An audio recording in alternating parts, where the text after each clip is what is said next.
It is early evening when you land. The air is warm, soft like rice left in a steamer for too long. It carries the smell of the sea, roasted corn, and something sweet. Maybe it is mango, maybe it is a memory. You have arrived in the islands of the Philippines. The airport is full of movement. People talk, laugh, and move with quiet energy. Smiles appear like little sparks in the night. Someone gives you a small chain of tiny white flowers. It is their national flower. Its scent is soft, like a song whispered into a single petal. Before we continue, take a moment to like the video and subscribe, but only if you truly enjoy this kind of peaceful storytelling. And please tell me in the comments, where are you watching from? What time is it there for you? It always brings me joy to see how far our stories travel. Now, dim your lights, rest your head against your pillow, adjust the sound, take a deep breath, and let's gently step into tonight's journey. You begin as a quiet traveler. Your first stop is an island called the Land of the Hidden Bays. People say it looks the way Earth did when it was very young. Tall stone cliffs rise from clear blue water like the bones of ancient creatures. Below the ground, a calm river moves through a dark cave for many miles. You float through it in silence, hearing sounds that feel older than time itself. Next, you visit the mountain of carved steps. The hills are shaped like green stairs, made long ago by hands now lost to history. The local people believe their ancestors shaped each level of these rice fields by hand, over 2,000 years ago. You reach out, touch the smooth wall of a step, and feel something quiet and sacred. In the Central Islands, you taste roast meat cooked over hot stones and coconut shells. It is crispy on the outside, soft and full of flavor inside. A boy nearby laughs and says, "Ours is the best in the world." You smile. He is right. You arrive in the capital city. Small, colorful buses pass quickly by, each one covered in bright pictures. You climb into one and sit beside school children and kind grandmothers. The city moves like a song, fast, colorful, and full of life. You pass the old walled city, once a fortress of stone. You walk through a church courtyard and hear an old woman tell a child, "These walls once protected many lives through hard times." You feel it too. Far to the south, you drink warm coffee beside a peaceful lake.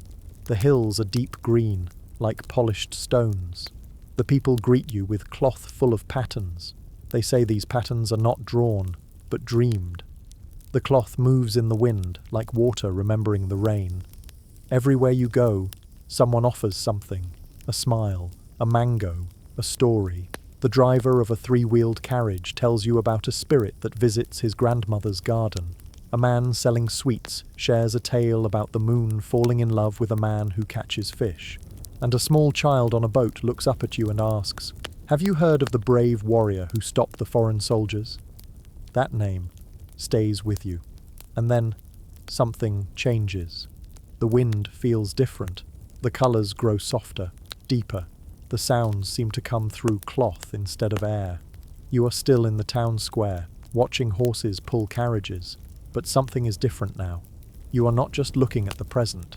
You are listening to the land speak its memories. Because this island country is not just a place to visit, not just beaches and waterfalls, not only songs and sunsets. No, it is a story, a long, winding story, told in the sound of the waves, woven into cloth and carvings, hidden in swords and bells, sung in lullabies and called out in battles, whispered in the footsteps that cross muddy rice fields. You close your eyes, and you listen. You begin to hear echoes of boats made from wood gliding through the sea, of great kingdoms trading with faraway lands, long before the Western world set sail, of warriors whose names became rivers, mountains, and bedtime stories. You hear the sound of courage sung in silence, and peace born from fire. There is much to tell. So gently we travel back. We follow the quiet river of time, to where it all started, to a time before books, before kings, to when the gods still walked beside those who fished, and the islands had not yet chosen where they would rest. Let us begin. It is not yet history, Not yet memory, it is the hush before breath, the pause before the tide. You find yourself standing barefoot on warm soil, lush, untamed, and rich with the perfume of wet leaves and sunlit bark. The sky above is soft gold, streaked with lavender. There is no concrete here, no flags, no names carved in stone. This is the beginning. The Philippines, before it was the Philippines, was a tapestry of islands floating in the Pacific cradle. No maps charted them yet. No ships crossed their waters with names on their sails. And yet, these islands were already alive, with wind and water, with birdsong and whispered stories shared under stars. The people believed in the spirits. They believed in Anito, invisible beings who lived in the rocks, in the trees, in the corners of the home. The forests were filled with encanto, mysterious creatures that could enchant or confuse travelers, depending on their mood. There were tales of the capre, a giant smoking creature who perched in the treetops. Some say if you saw his cigar glow in the night, you were already lost. And above all, they believed in Bathala. Bathala was the creator, the supreme being, the father of all. He lived in the sky and watched over the earth, but he did not walk alone.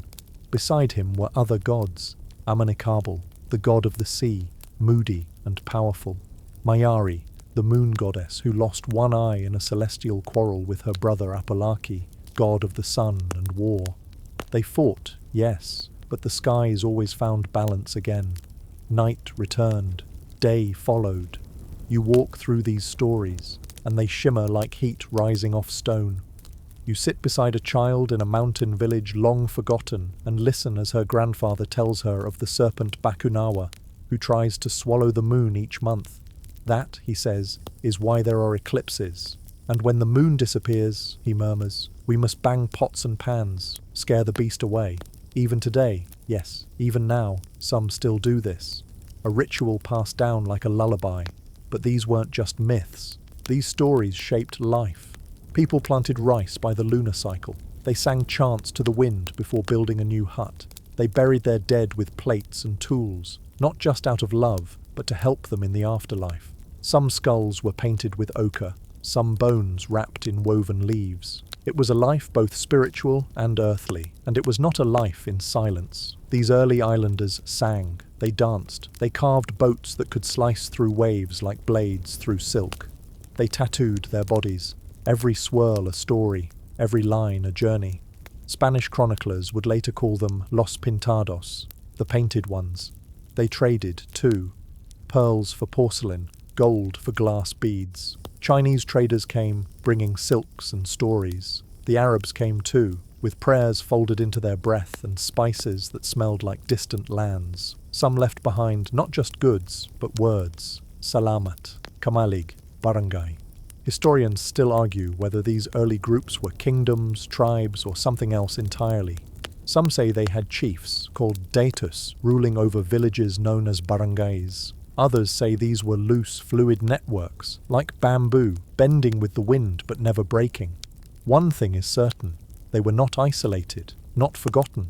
They were part of the world, part of something bigger. You pause on a cliffside overlooking a quiet bay. A storm is whispering far off at sea. You look down and see a boat, long, slender, moving silently toward the shore. It's a balangay, an ancient watercraft, carved from a single tree and joined by wooden pegs and fibre lashings.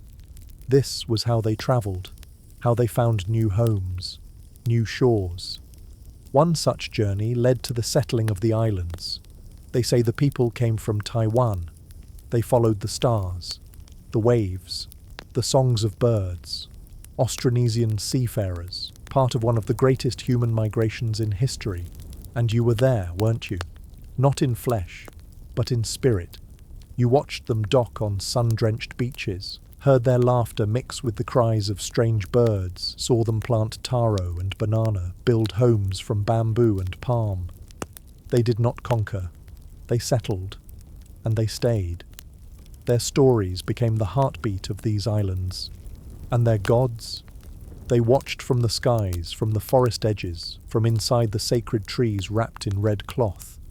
It's strange. You came here as a traveler, a tourist, but now you're a time walker. You begin to understand.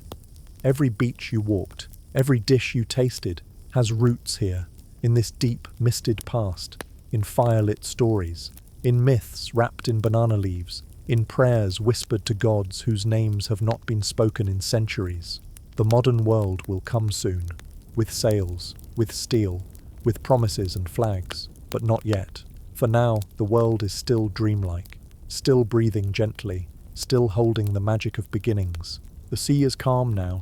It spreads out before you like a mirror, silver in the morning light, soft as silk at the edges, and from the horizon, they come.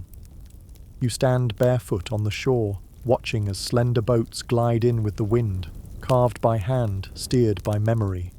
These are not invaders, not conquerors, they are settlers, carriers of language, of seeds, of sky maps and lullabies. They are the Austronesians. It was thousands of years ago, historians suggest around 4000 to 2000 BCE, when waves of people began sailing down from Taiwan, following the curve of the sea.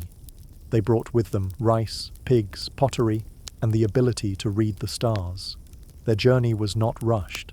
They paused on islands, Borneo, Sulawesi, Palawan, resting, trading, learning, adapting. And then they moved on, always forward, always trusting the sea to speak. By the time they reached the Philippine archipelago, they had become something different. Still seafarers, yes, but now farmers and fishers, poets and parents. You can almost hear them now, voices rising from the forest, from kitchen fires, from the soft laughter of children learning to paddle for the first time. They brought with them Baybayin, an ancient script, beautiful and curved like waves. It was not universal, not the only one, but it lived on banana leaves and bamboo. People used it to write poetry, love letters, even prayers to the spirits. Not everyone agrees on where exactly these people came from. Some theories suggest multiple waves, some from Taiwan, others from South China or Southeast Asia. Historians still argue whether it was one great migration, or many smaller drifts across the water. But one thing is clear. They didn't just bring tools, they brought identity. In the north, you walk into a village where a woman weaves a banig, a colourful sleeping mat. Each colour, each pattern holds meaning. The direction of the wind, the age of a child, the strength of a river current. In the south, a man carves a canoe from a single tree. He hums softly. His knife is sharp, but his hands are gentle. The boat will carry his son's dreams. In the center of the archipelago, children chase fireflies under the watchful eye of their grandmother. She tells them about the aswang, the shapeshifter. "Stay close to home," she says with a knowing smile. "It's not just the wind that walks at night." These Austronesian people didn't build stone cities, no, but they built cultures with breath and bamboo. Communities formed around kinship, led by datus, elders who were both leaders and caretakers, and they were not alone. Soon they began trading with others, long before the Spanish ever dreamed of galleons. Chinese traders came in the 10th century, maybe earlier, bartering ceramics for wax and pearls. Indian influences filtered in too, through Southeast Asian neighbours. Sanskrit words slipped quietly into native languages. Diwa, spirit, guru, teacher, Batala, God. Religion wasn't centralized. It flowed like the river, changing from one village to the next. Some worshipped nature spirits, others honored ancestors. All believed that the world was alive, and that every part of it deserved respect. You walk through a clearing, where a babailan, a woman shaman, sways gently to the beat of a drum. Her chants ripple the air like stones tossed into still water. She is both healer and historian, midwife and priestess. Colonial records would later mock the babailan, calling them witches or pagans. But here now, in this untouched time, you see her clearly. She is wisdom, she is strength, she is the memory of the village wrapped in woven cloth and smoke. There is no king, no crown, but there is order. Each barangay governs itself. Trade flourishes. Conflicts are handled through bodong, a peace pact, sometimes sealed with shared meals or sacred words passed down like heirlooms. And oh, there is music. Bamboo instruments echo through the hills, flutes that mimic birds, drums that mimic thunder, dances imitate animals, rivers, even the movement of fire. Life here is not silent. It hums, it pulses, it sings. One odd artifact still puzzles historians today, a gold nose ring found in a burial site, carved with fine detail. Who was it for? A chief? A merchant? A loved one returned to the earth? No one knows, but it sparkles still, centuries later, as if it remembers. You sit on a stone near the water, letting the past wrap around you like a warm breeze, and for a moment time feels thin. You can almost touch it. There is no war here yet, no colonizers, only the rhythm of village life, only the gentle pride of people who have found their home and made it beautiful. But the wind is shifting. Far away, ships are being built, flags are being sown, names are being written into maps by hands that have never stepped on this soil, and soon sails will rise. But not yet. Now, the islands still belong to the wind, the stars, and the songs of the Austronesian heart. The sea is calm now. It spreads out before you like a mirror, silver in the morning light, soft as silk at the edges, and from the horizon, they come. You stand barefoot on the shore, watching as slender boats glide in with the wind, carved by hand, steered by memory. These are not invaders, not conquerors, they are settlers, carriers of language, of seeds, of sky maps and lullabies. They are the Austronesians. It was thousands of years ago, historians suggest around 4000 to 2000 BCE, when waves of people began sailing down from Taiwan, following the curve of the sea. They brought with them rice, pigs, pottery, and the ability to read the stars. Their journey was not rushed.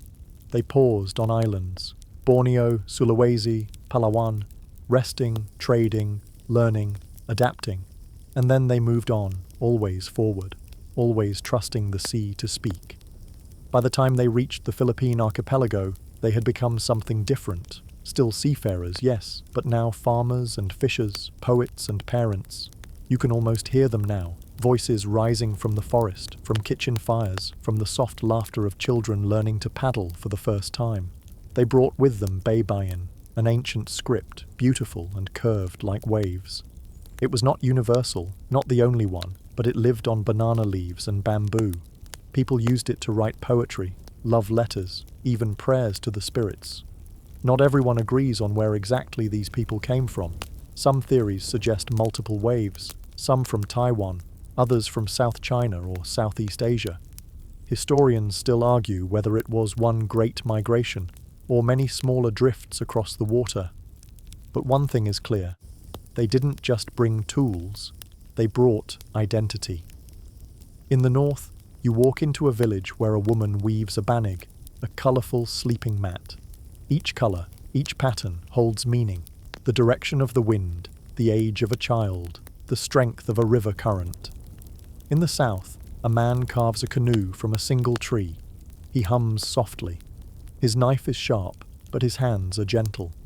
The boat will carry his son's dreams. In the center of the archipelago, children chase fireflies under the watchful eye of their grandmother.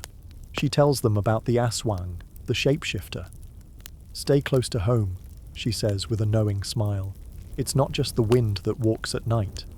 These Austronesian people didn't build stone cities, no, but they built cultures with breath and bamboo. Communities formed around kinship, led by datus, elders who were both leaders and caretakers, and they were not alone. Soon they began trading with others, long before the Spanish ever dreamed of galleons.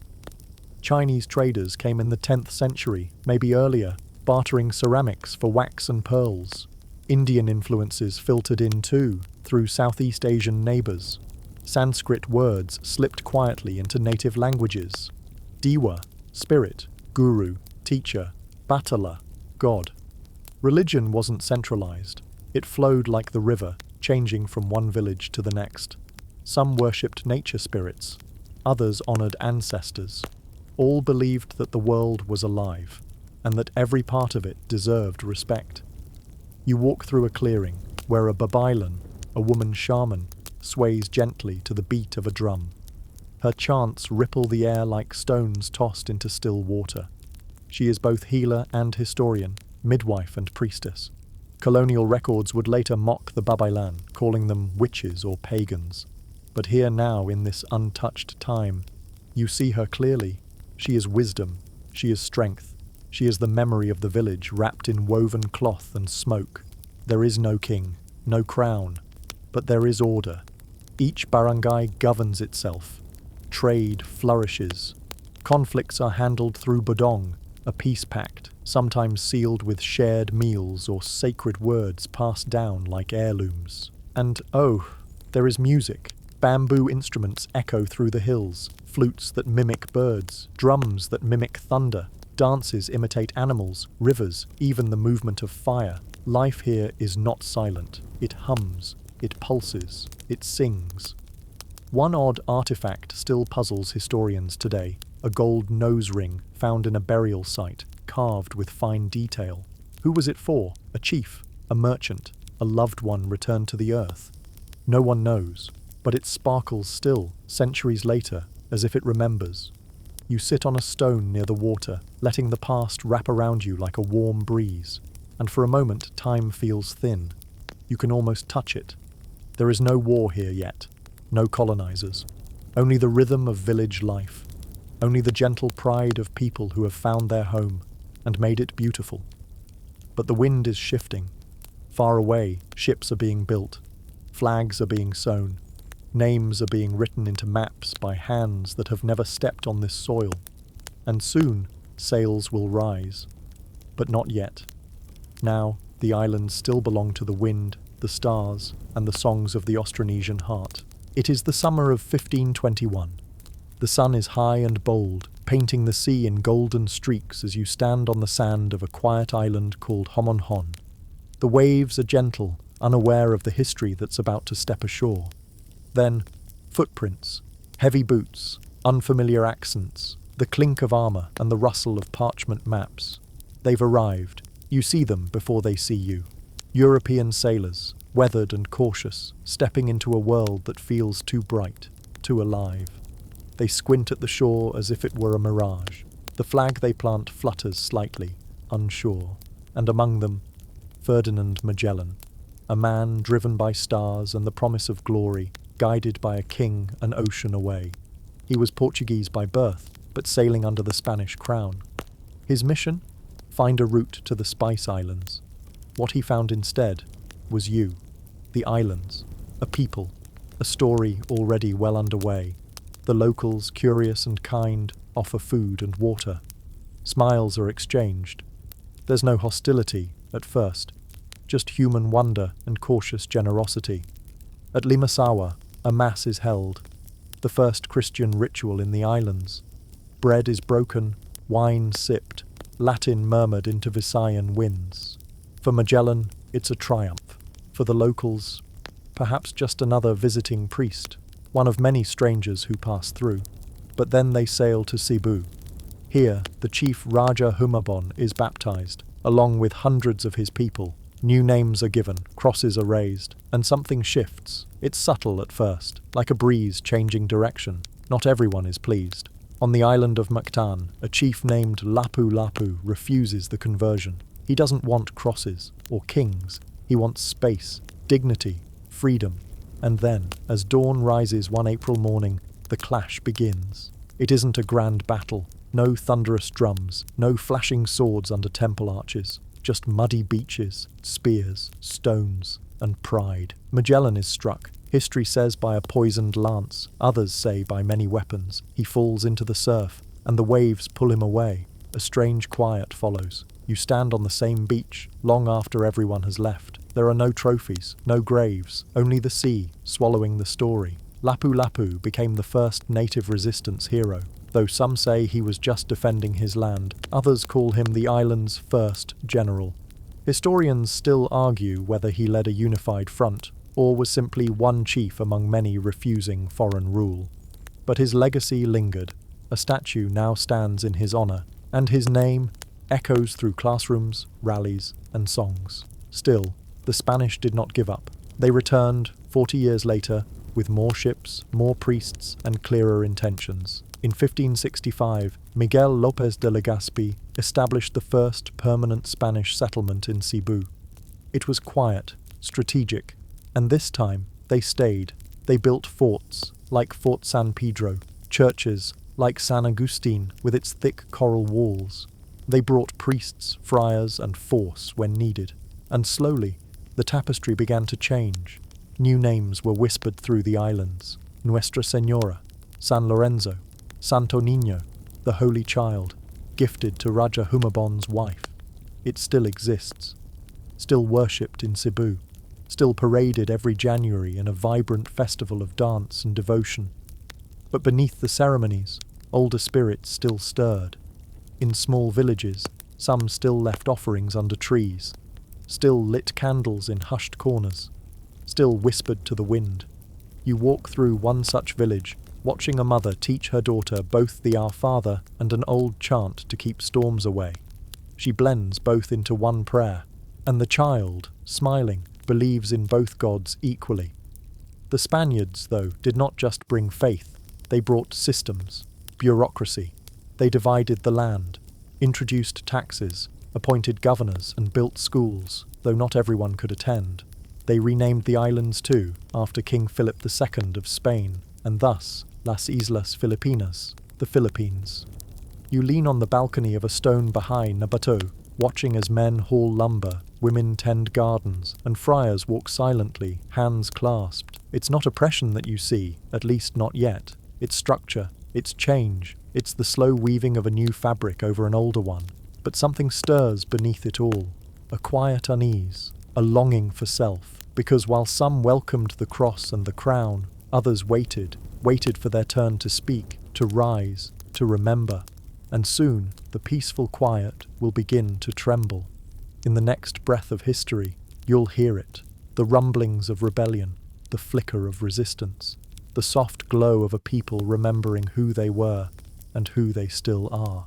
The sun rises slowly over the villages now bound by steeples and bells. You hear the soft ringing in the distance, once, twice, then silence. The sound floats over fields of sugarcane, along rivers now renamed, and across mountains where the old gods still sleep quietly beneath moss-covered stones. This is the age of faith and fire. You walk along a dirt road flanked by tall acacia trees.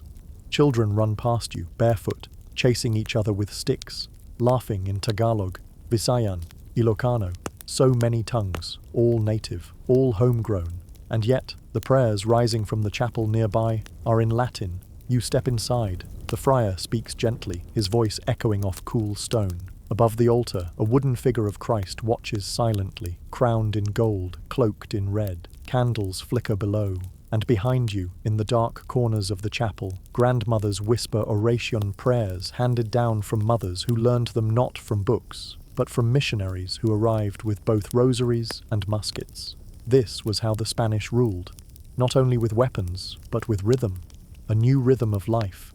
They built churches, hundreds of them, each one the tallest building in town. They taught Spanish to the nobility and catechism to the children.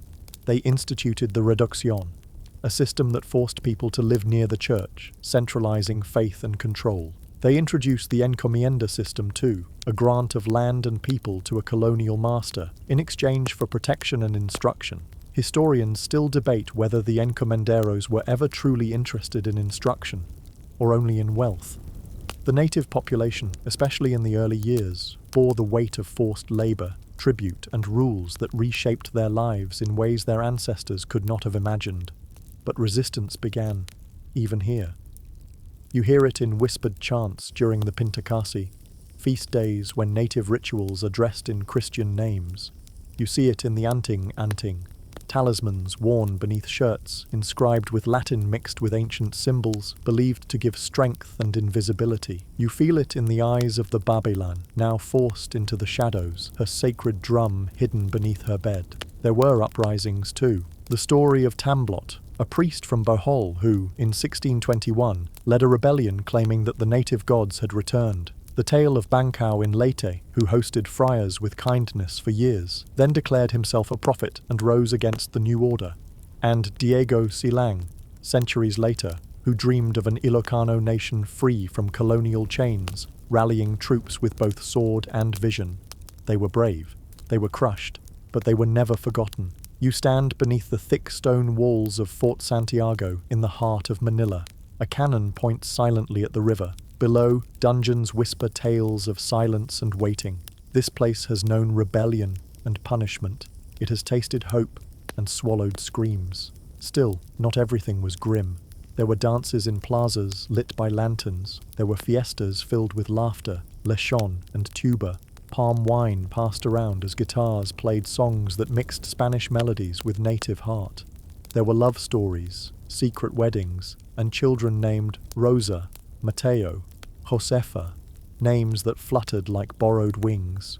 You watch a father teach his son to plough a field, his hands rough, his voice kind.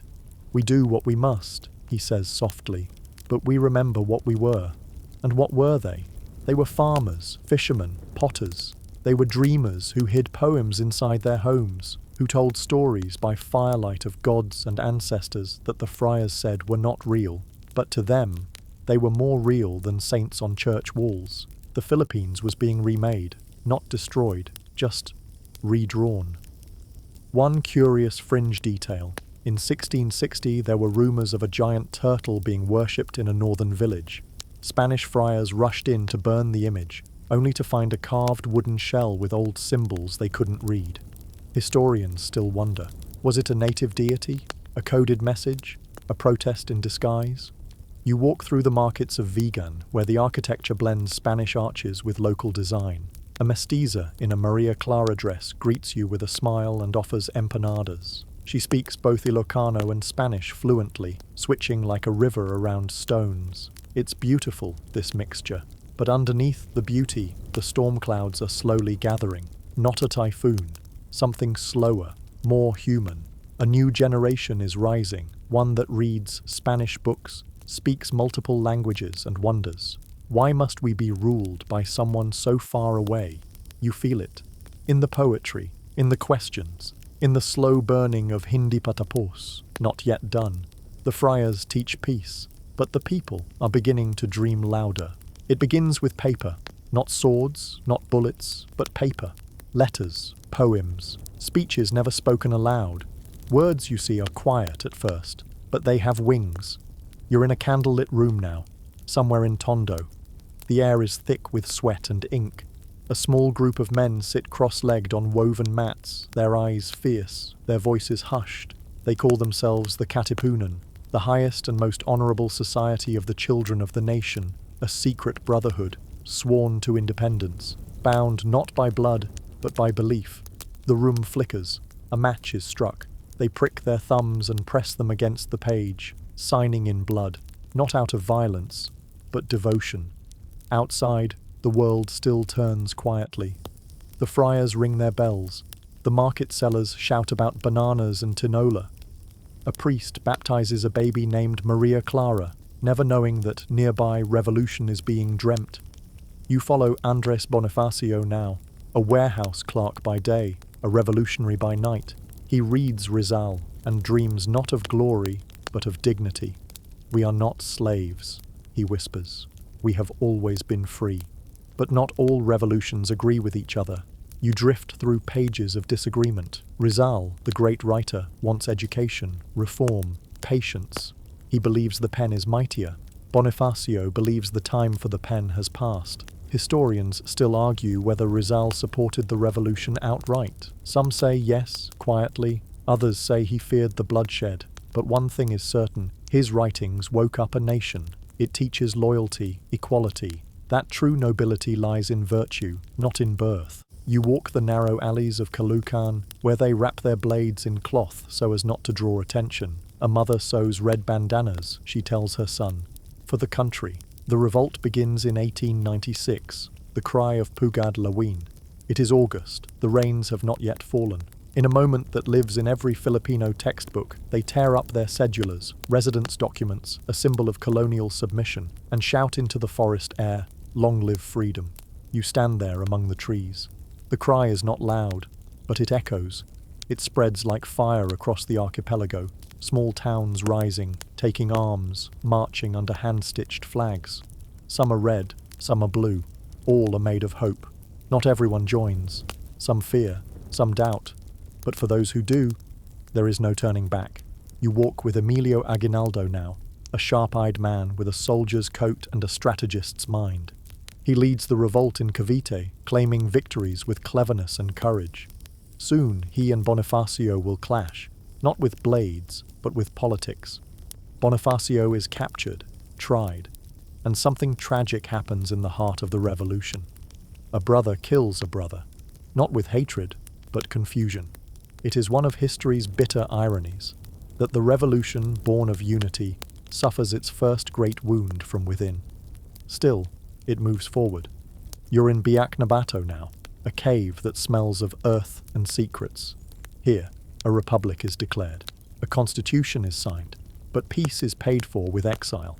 Aguinaldo sails to Hong Kong, and the revolution pauses. Only, not for long. Because in 1898, something unexpected happens. The Spanish are weakening.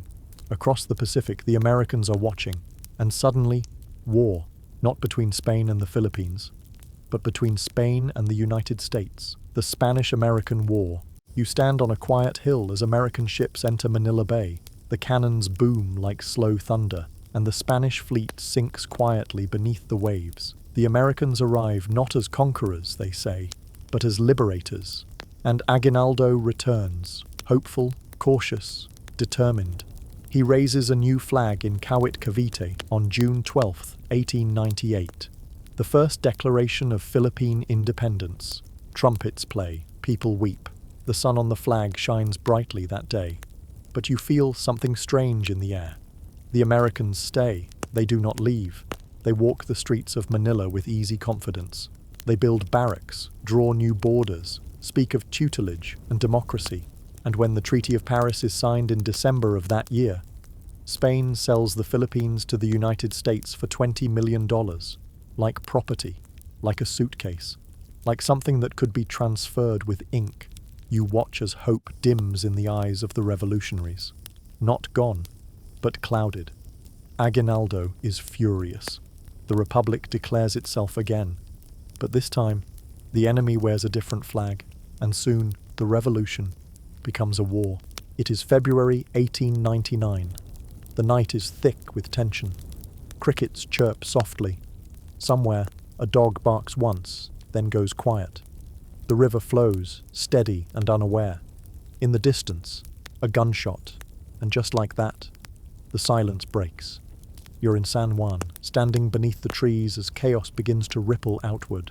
The first Philippine Republic, born of hope and resistance, now faces an unexpected enemy. The Americans. They had promised friendship, promised liberation. But the ink on the Treaty of Paris told another story. The Philippines had been purchased. And now, Washington believed they had the right to govern. You walk alongside General Antonio Luna, sharp, intense, unpredictable. His military brilliance is unmatched, but his temper is as famous as his moustache. He speaks not of blind war, but of discipline, of strategy. Train not only the arms, he says, but the minds. But even among allies, suspicion brews. His death, ambushed by fellow Filipinos in Cabanatuan, remains one of the most painful wounds of the revolution. Historians still argue if it was betrayal or politics, or both. You sit beside Aguinaldo, weary and worn. The war he began against Spain has twisted into something else. His army is on the run. American forces push north, town by town, barrio by barrio. He is captured in 1901, and with him, the Republic falls, at least for now. But the resistance doesn't vanish. It goes underground, into the hills, into whispers and wild forests. Sakai grows his hair long, wears a barong like a robe, and forms the Tagalog Republic. The Americans call him a bandit. He calls himself president. Eventually, he is tricked, promised amnesty, then arrested. His final words before execution: "I die for my motherland." You close your eyes, not in sorrow, but in reverence. because though the war ends, the story doesn't. The Americans build roads, schools, and a new system of government. They introduce public education. The Thomasites arrive, American teachers with chalk and idealism. They bring basketball, bar soap, Hollywood dreams. They also bring English. It spreads quickly. Soon, young Filipinos recite Shakespeare and Lincoln, even as their grandfathers still whisper prayers to the rice gods. But colonialism, even dressed in democracy, leaves a shadow. There are censored newspapers, disbanded resistance groups, prisoners labeled as troublemakers, and behind every civic improvement, a question: is this progress or pacification? You visit Manila in the early 1900s. The Escolta glows with neon and electric lamps. Ice cream parlors serve sorbet beside telegraph stations.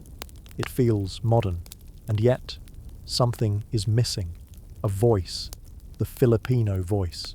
Still, a generation begins to rise, born under the flag of the Republic, educated in American schools, dreaming in 2 languages. This is the Ilustrado generation reborn, lawyers, poets, farmers, and teachers, each carrying memory like a slow-burning ember. One of them is Manuel L. Quezon. You walk behind him as he campaigns with charm and fire. He speaks of autonomy, not immediate, but eventual. He navigates the politics of colonial rule with grace and frustration. He becomes the first president of the Commonwealth of the Philippines in 1935, a semi-autonomous government under US supervision. He gives speeches under mango trees. He rides in open cars. He dreams of a national language. He believes independence is coming, and so do the people. They build schools, they write novels, they debate in plazas and classrooms, they dance tinikling in the day, and discuss revolution by moonlight. You attend one such gathering, a mix of students and farmers, all seated cross-legged beneath stars. They talk of self-rule. They speak softly, but each word lands heavy. Still, the Philippines remains under the American wing. Then, news spreads like lightning. War, but not civil war, not rebellion, a world war. The Japanese Empire marches across Asia. Pearl Harbor is bombed. The Philippines, now a strategic US stronghold, stands in the path of the storm. In the final moments of this section, you're standing on a sunlit Manila street. People read newspapers with trembling fingers. Soldiers rush to barracks. Mothers clutch their children tightly. A radio crackles. Japanese bombers have entered Philippine airspace. You feel the wind shift again, this time colder, sharper. It is December 1941. The air is warm and still, like the long pause before thunder. You are in Manila, walking past lamplit cafes and quiet bookstores, when it happens. The sky cracks open. Japanese planes roar overhead, black shadows against a blue morning. Bombs fall. The ground trembles. Screams echo through the streets. The war has arrived. You run with the crowd, past the Pasig River, past churches and schools. In moments, the world you knew tilts sideways. The Philippines, long under American rule, is now a battleground. General Douglas MacArthur, commanding US forces, declares Manila an open city to spare it from destruction. But the bombs fall anyway. You see it all from a rooftop. The columns of smoke rising from Intramuros. The walled city. The old walls crumbling. The bells of San Agustin still ringing, even as dust chokes the air. The defenders retreat to Bataan. You follow them into the jungle. Filipino and American soldiers, tired, hungry, standing side by side. They resist for months, against impossible odds. You hear them sing at night, sometimes old folk songs, sometimes just silence. Then, surrender. What follows is the Bataan Death March. Tens of thousands of soldiers, some barely more than boys, forced to walk over 100 kilometers, beaten, starved, dehydrated. The numbers blur, so many lives gone. But you remember one pair of eyes, a young man clutching his rosary. He looks at you, and then looks away. You never forget. But even as the country falls into darkness, lights continue to flicker. In the mountains, guerrilla groups rise. Some armed with rifles, some only with knives, all with courage stronger than steel. They sabotage bridges, steal supplies, rescue prisoners. One woman, Captain Neves Fernandez, a former teacher, leads her own resistance unit with quiet fury. She wears black, She carries a bolo, and she becomes a legend. In the jungles of Luzon, whispers carry messages. In the fields of Mindoro, children pass notes tucked into bamboo shoots. You ride with a farmer on a cart filled with sugarcane. Inside, hidden beneath the sweetness, are weapons for the resistance. Everywhere, resistance. The Japanese declare a puppet government, but few listen. The people know the difference between a voice and an echo. Meanwhile, MacArthur, forced to retreat, gives a promise. I shall return. You hear it over a crackling radio as villagers gather around in hushed anticipation. Some laugh bitterly, some whisper, "He better." The war drags on. Manila, once the Pearl of the Orient, becomes a battlefield. In 1945, as American and Filipino forces return, the Battle of Manila begins, one of the fiercest urban battles of World War II. The city is devastated, thousands of civilians caught in the crossfire. Churches burn, hospitals are shelled, streets once filled with music now echo with gunfire. Historians still debate whether the destruction of Manila was necessary. Some say the Japanese were entrenched too deeply. Others believe more could have been done to save the city. You walk the ruins. Books smoulder, walls blackened with soot. A broken piano stands in a flooded ballroom, its keys forever silent. But amid the rubble, the people rise. Filipino and American troops retake the city. MacArthur returns, wading ashore at Leyte, fulfilling his promise. And in the aftermath, the Japanese forces surrender. The war is over, but the scars are deep. You sit beside a nurse, her hands trembling as she tells you of the days when bullets flew through windows, of children hiding under floorboards, of rice rationed like gold. And then she smiles. "But we lived," she says, "and we loved. Because even in war, life continued. Lovers met by candlelight. Poets scribbled on the backs of ration cards. Songs were sung, soft, defiant, full of memory." And so the Philippines stood tall, bloodied, battered, but unbroken. Soon, talk of independence returned. The war had changed everything. The people had fought beside their supposed rulers.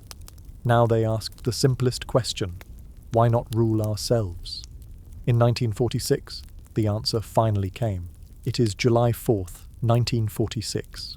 The air is thick with sun and celebration. Flags ripple in the breeze, red, blue, white, and gold. Manila hums like a heart remembering how to beat freely. Crowds gather at the Luneta, standing shoulder to shoulder, eyes lifted as the American flag is lowered and the Philippine flag rises. You are there. Somewhere near the back, under the shade of a mango tree, you watch as President Manuel Roxas speaks into the hot wind. He says it plainly. The Republic of the Philippines is born. There is cheering. There are tears. And yet, something feels quiet beneath it all. Like the moment after a storm when the skies are clear, but the land still trembles. Because while independence has come, so too have questions. You walk through the streets of post-war Manila, or what remains of them. Buildings still bear the wounds of fire. Walls lean awkwardly, some with plants growing from their cracks. Children play among ruins, jumping over old bricks as if they were hurdles on a racetrack. Reconstruction begins, but it is slow. The economy is fragile, the people are tired, and new leadership faces old problems. Roxas, the first president of the new republic, must balance pride with pragmatism. He signs the Bell Trade Act, an agreement giving the US special access to Philippine markets. Historians still argue whether it was necessary aid or an economic leash. You visit a classroom where children recite lessons in English and then in Tagalog. One girl draws the Philippine flag with colored pencils, but she looks confused. "Why does it feel borrowed?" she asks. You have no answer, only silence. But the country presses forward. New leaders rise. Quirino, Magsaysay, Garcia. Each carries a vision. Each stumbles, rebuilds, and dreams. In the countryside, the Hukbalahap, a peasant-based communist movement, gains momentum. Born from anti-Japanese guerrillas, they now challenge the government itself, demanding land reform and justice. You walk beside a farmer in central Luzon who joins the movement, not out of ideology, but hunger. He clutches a piece of bread in one hand and a pamphlet in the other. Eventually, the rebellion is crushed, but the problem remains: land, and who owns it. Still, the 1950s bring hope. President Ramon Magsaysay is beloved, called the champion of the masses. He rides with farmers in the back of trucks. He opens the presidential palace to the public. He listens. Leadership, he says, is a trust. But even trust can fall. Magsaysay dies in a plane crash in 1957. The country mourns. The future hesitates. You step into a jazz club in Manila. It is now the 1960s. The city is alive again. Neon lights, Kundiman songs mixed with Elvis tunes, teenagers dancing the boogie beneath paper lanterns. But beneath the glitter, unrest simmers, inflation rises, inequality widens, and new ideas of nationalism, socialism, and rebellion begin to take root in student halls and workers' unions. Still, life continues. It always does. Jeepneys rattle down narrow streets. Barbers debate politics over black coffee. Mothers raise their children to believe in freedom again. The words feel heavy because the next chapter is not easy. A new name will soon dominate the headlines. A man who will charm, lead, divide, and reshape the nation. But for now, you sit with the people in the calm between storms, watching, waiting, hoping. They have their country now, but what will they do with it? It is the summer of 1965. The streets of Manila pulse with restless energy. Vendors call out in chorus, radios buzz with campaign jingles, and everywhere, faces glow with the curiosity of change. There is a new name rising on everyone's lips: Ferdinand Marcos. You stand in a crowd at Plaza Miranda, fanning yourself with a folded newspaper. Marcos is giving a speech, his voice smooth, his hair impeccably slicked, his words sharp as polished knives. He promises greatness, roads, bridges, rice for every table. He says, this nation can be great again. People cheer, but a few, you notice, do not. At first, things move swiftly. Under Marcos, infrastructure blooms. Highways stretch like silver threads through mountains. Cultural centers rise, lit by chandeliers and filled with ballet and symphony. The Green Revolution boosts rice production. International praise rolls in. But behind the applause, the ground begins to shift. Debt rises. Corruption whispers behind polished doors. A new First Lady, Imelda Marcos, elegant and ambitious, emerges not just as consort, but as force. She builds grand projects, speaks of beauty as a national duty, and collects shoes like some collect dreams. You find yourself wandering the halls of the newly built cultural center of the Philippines. It's beautiful and cold. Outside, children play barefoot in the mud. By the early 1970s, protests grow louder. Students fill the streets, farmers demand land, laborers ask for dignity. Then, September 21st, 1972, Marcos declares martial law. But it doesn't feel like thunder. It slips in like fog.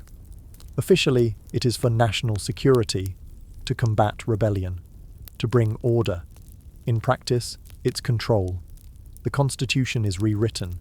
The press is silenced. Curfews descend like nets over cities. Opposition voices vanish, some to prison cells, some to places even darker. Historians still argue if the rebellion was truly an imminent threat or a manufactured excuse.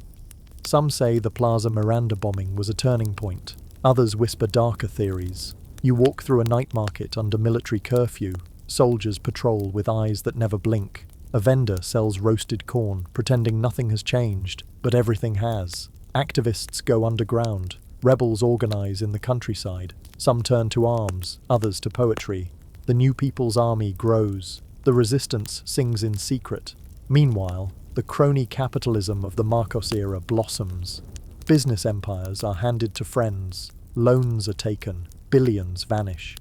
And yet, state media glows with images of festivals, smiling citizens, endless parades. Then, 1981. Martial law is lifted, officially, but the grip remains. Elections follow, more ceremonies, more promises. Still, something brews.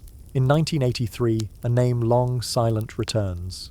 Benigno Ninoy Aquino, an opposition leader, comes back from exile.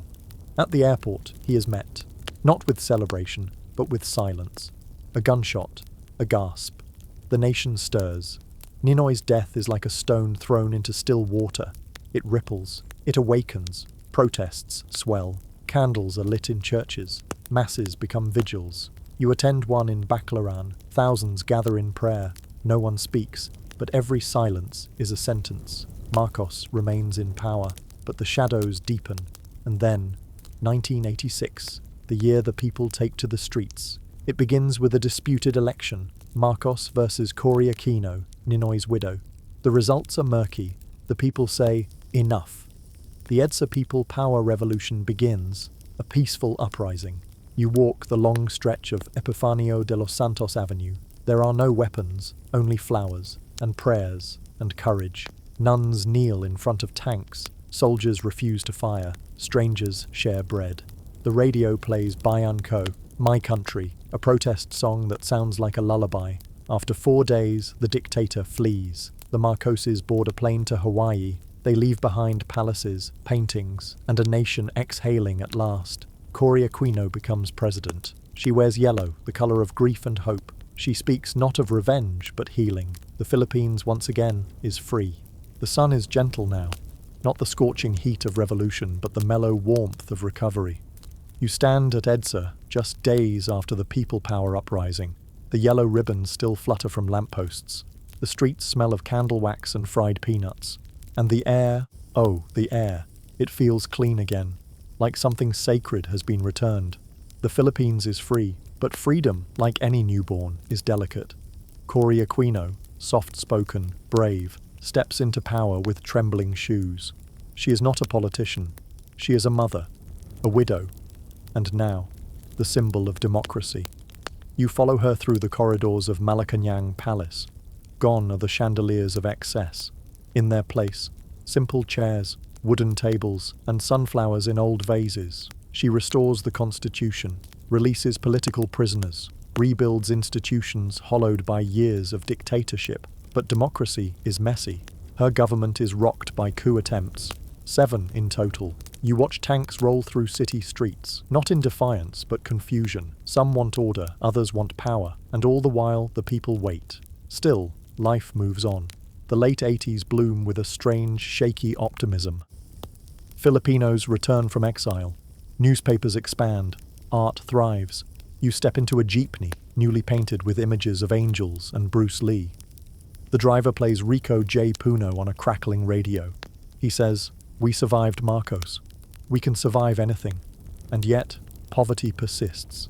Inflation bites. The countryside still murmurs with unrest. But the city sings. Then comes the 1990s, and with it, a new generation. President Fidel Vith Ramos takes office in 1992, a soldier turned statesman, pragmatic, disciplined. He brokers peace with insurgent groups, stabilizes the economy, opens markets. You visit Subic Bay, once a US military base, now transformed into a freeport zone. Cargo ships, call centers, cranes lifting dreams skyward. But storms return in unexpected ways. In 1991, Mount Pinatubo awakens after 600 years of sleep. It explodes. Ash falls like snow over Luzon. Towns vanish beneath grey dunes.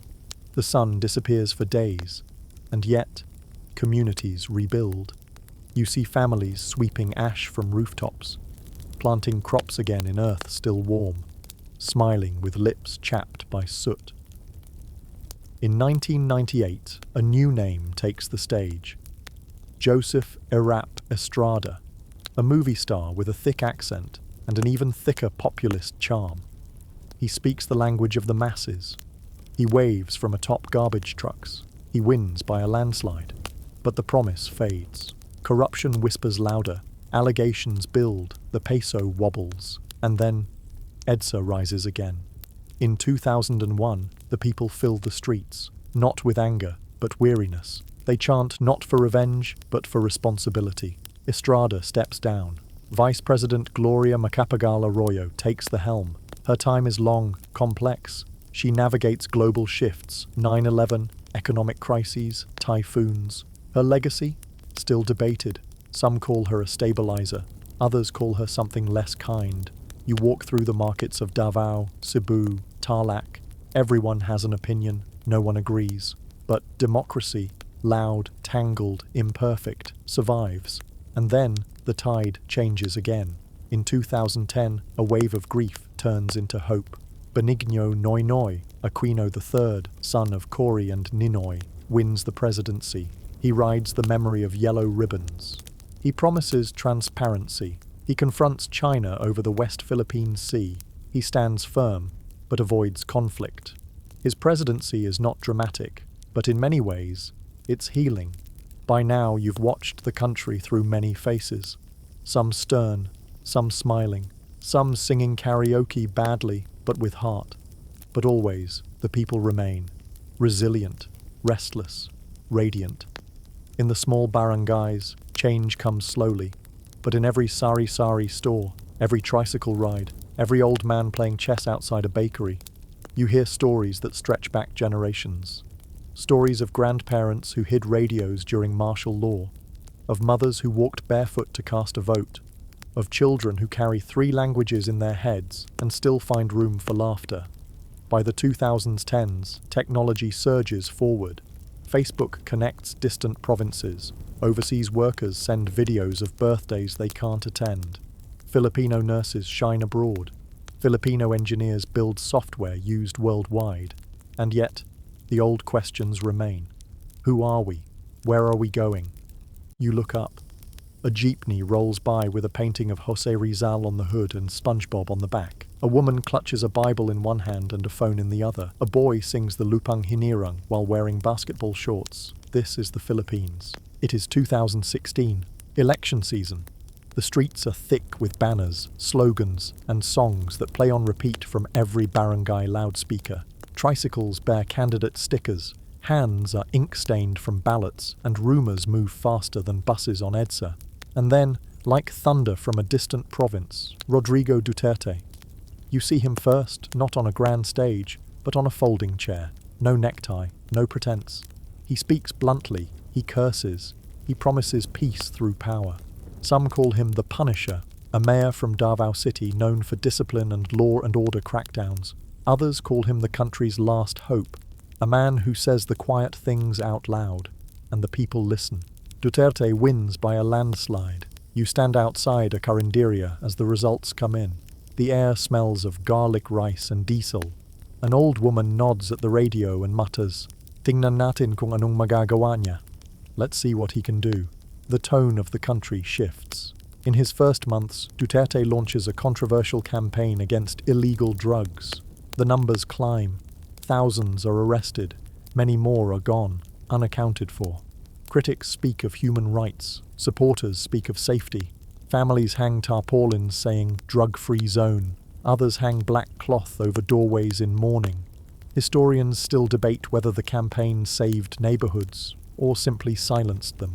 But Duterte's appeal grows, not in spite of the controversy, but because of it. He challenges foreign powers, tells the US to go to hell, draws closer to China, stirs tension in the West Philippine Sea.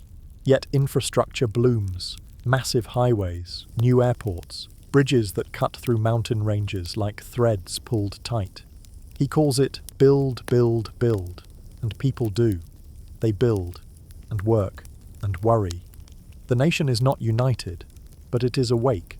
Then, a pandemic. 2020. You remember the silence. Suddenly, the streets are empty.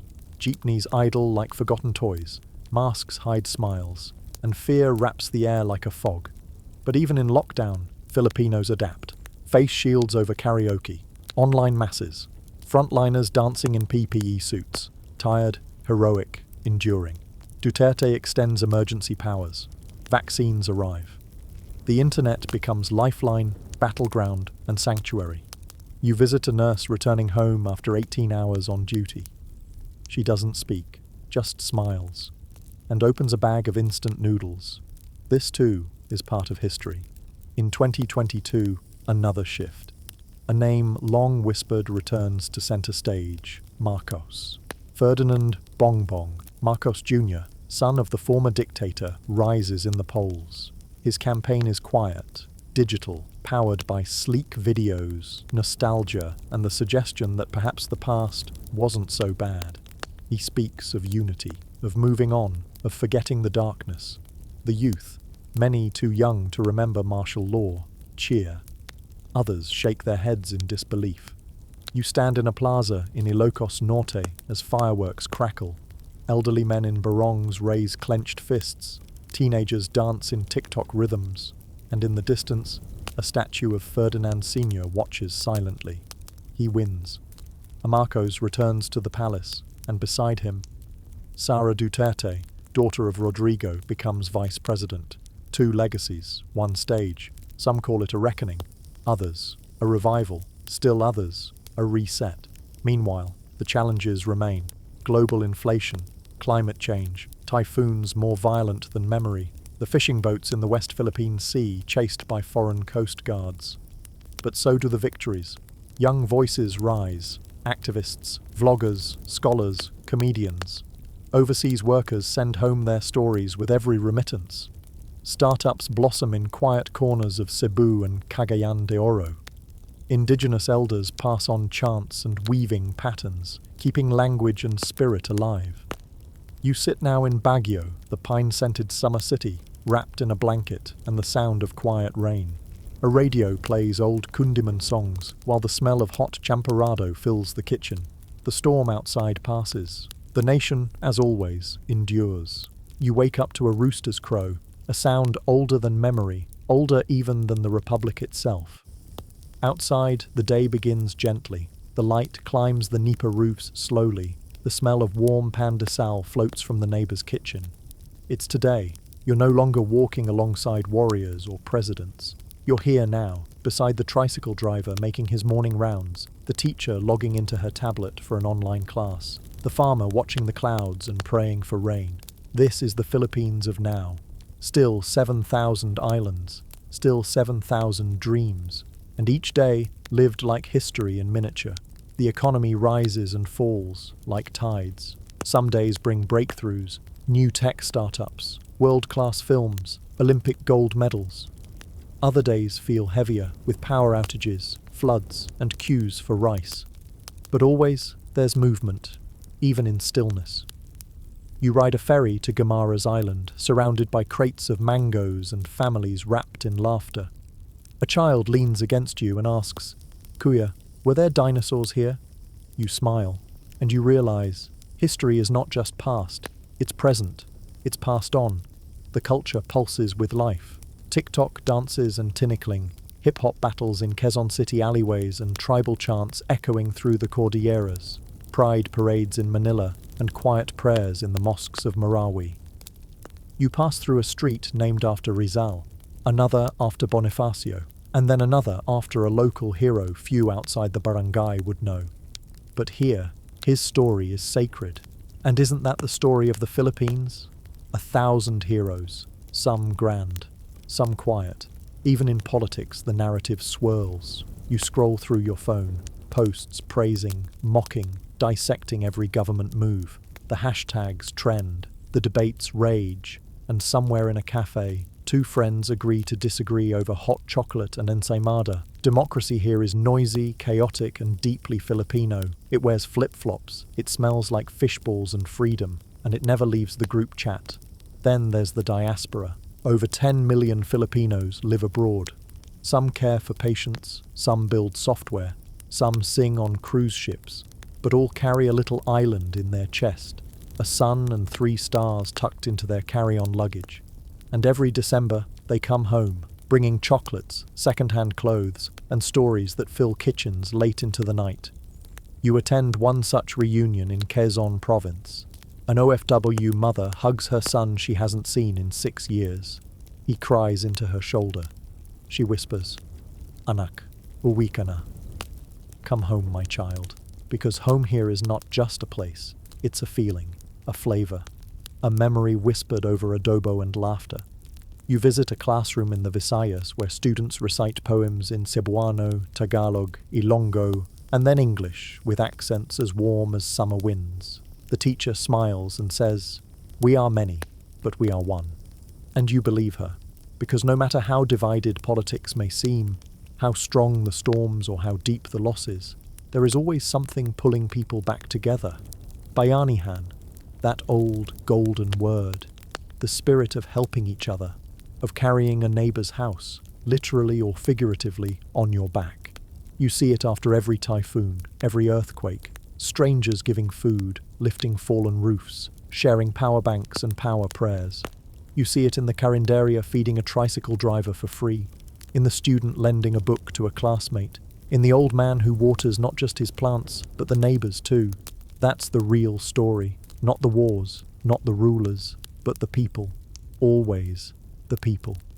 You sit by the sea one last time. The waves come in, software steady. The sun sets, not in tragedy, but in calm. Tomorrow the nation will face something new. It always does. And it always will. But it will meet it with hands held open, hearts still humming songs from generations ago, and eyes looking upward. Because the Filipino spirit is not defined by suffering, but by joy despite it, by dancing under storm clouds, by laughing through tears, by rising again and again, like the tides that shaped its islands. You arrive once more in Manila, but this time your feet feel different on the ground, as if the very dust carries names now, as if each street corner is a turning page. You stand in Intramuros, where Spanish stones still remember the shape of revolution. You sip coffee in Quezon City, where students now lead conversations about climate justice and mental health. You pass through Taguig, where glass towers reflect the clouds, and behind them, humble neighborhoods where karaoke still reigns at sundown. You have walked through centuries. You have seen the gods before they were named, and the warriors before they were statues. You've watched a people be colonized, resist, break, bloom, and now you look around and see the full picture. There is no single Philippines. There are many, layered like woven benigmats, colorful, imperfect, and alive. A fisherman mending his net beside a solar lamp, a call center agent typing code in one window and chatting with her Lola in another, a tribal elder teaching an Eta lullaby to a child with blue-streaked hair and wireless earbuds. You wander into a library tucked in a public school. It smells of old paper and hope. On the shelf are books written in Cebuano, Ilocano, Tagalog, and English. You pull one down. The title, Ang Kasaysayan ng Bayan Ko, The History of My Nation. Inside, no kings, no emperors, just people. Farmers, teachers, nurses, vendors, rebels, lovers, people like you. You leave the library and sit under a tree. Above, a child reads aloud to his younger sister. This is the story of the Philippines, a land of islands and flame, of dreams and dust, of sorrow and song. A land that forgets sometimes, but always remembers. And so here you are, back where you started, but now, knowing that this nation, for all its struggles, continues to sing. Not always in tune, but with heart. And that's what matters. Because in the end, this story isn't about the Philippines. It's about us. All of us who dream, who wander, who come home, even just in memory. It's about remembering the battles we never saw, the hands that raised us, the soil that holds our names even when we forget them. You exhale slowly, and the wind picks up. Not loud, just enough to carry one last thought gently into the dusk. And now, the story rests. The sun has set softly beyond the Manila Bay. The lamps are lit, the dogs are quiet, and the world holds still. You lie back, head on your pillow, wrapped not just in sheets, but in history. A history not made only by heroes and presidents, but by every grandmother who folded rice in banana leaves, by every child who learned a song in 3 languages, by every neighbor who passed a bowl of hot soup to someone in need. This is a nation of warmth, of weathered hearts, of laughter that somehow survives. Maybe you didn't know all of this before tonight. Maybe you only knew the name, Philippines, like a postcard, a picture, a passing headline. But now, perhaps, you feel something more. A whisper of a people who never quite gave up, who danced in the dark, who rebuilt not once, but always. So as you close your eyes, know this: you've walked through time. You've seen storms and sunrises, emperors and mothers, rebels and dreamers. You've met Bathala, Rizal, Imelda, Ninoy, Corey, and the child with the mango stain on his shirt who told you about Lapu Lapu. And you too are part of the story now, because to remember is to belong. So rest. Let your breath slow. Let the islands sing you to sleep.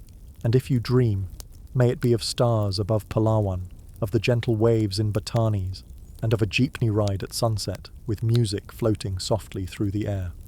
Good night, traveller, and mabuhay ka, may you live.